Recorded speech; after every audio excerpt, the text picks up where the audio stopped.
네, 친족으로부터 성범죄 피해를 당한 아동의 앞날을 좌우하는 것 가운데 하나는 누가 이 아동의 친권을 갖느냐입니다.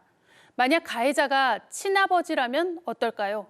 생각보다 이 권리를 박탈하는 게 쉽지가 않습니다. 박광주 기자입니다. 친족 성범죄 피해자 쉼터에 머무는 아동 청소년들은 주민등록번호 사용을 자제해야 합니다. 혹시나 위치가 노출돼 가족들이 찾아오는 걸 막기 위해서입니다. 아빠의 형을, 아빠 내지는 할아버지의 형을 좀 감하기 위해서 아니라고 답해달라, 이렇게 종용하는 거죠. 이제 학교에서 친구 핸드폰을 빌려서 엄마한테 통화를 했는데 그 엄마도 역시 아빠 편인 거예요. 병원 진료 같은 긴급 상황에서 쓸 수 있도록 지자체가 대체 번호를 발급해 주긴 합니다. 하지만 사용처가 제한돼 있다 보니 일상 곳곳에서 불편을 겪습니다. 완전히 그냥 없는 번호인 거니까. 그래서 은행을 이용한다던가 학교에서 뭔가 지원을 받는다던가 이런 부분은 주민번호를 사용할 수밖에 없어서. 지난해 가정폭력범죄 피해자가 지정한 사람은 가족관계 등록부를 열람할 수 없도록 법 개정이 이루어졌습니다. 하지만 이마저도 임시방편일 뿐입니다.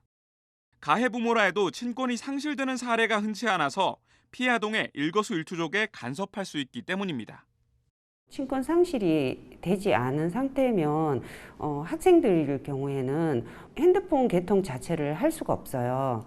정신과 입원이나 이런 긴급 상황에도 친권자가 동의를 해야 가능하거든요. 가끔 가해자들이 피해자의 통장 잔고 같은 거를 다 빼가기도 해요.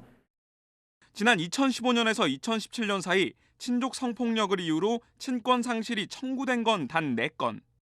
2018년부터 최근까지 3건이 추가돼 모두 7건입니다.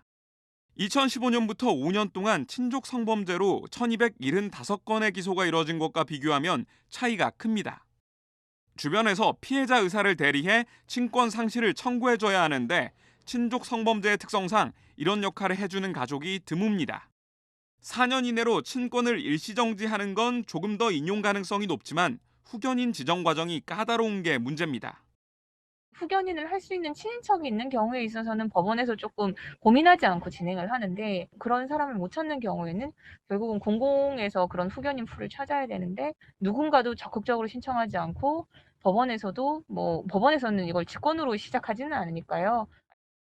그렇다 보니 현장에선 아동학대가 발생했을 때 보호시설의 장이 후견인 역할을 할 수 있도록 절차를 간소화하고 지원을 강화해야 한다는 지적이 나옵니다. 아이를 양육하고 보호하는 권리 친권. 친족 성범죄 피해 아동에겐 일상을 올가매는 굴레가 되기도 하는 만큼 법과 제도의 보완이 시급합니다. EBS 뉴스 박광주입니다.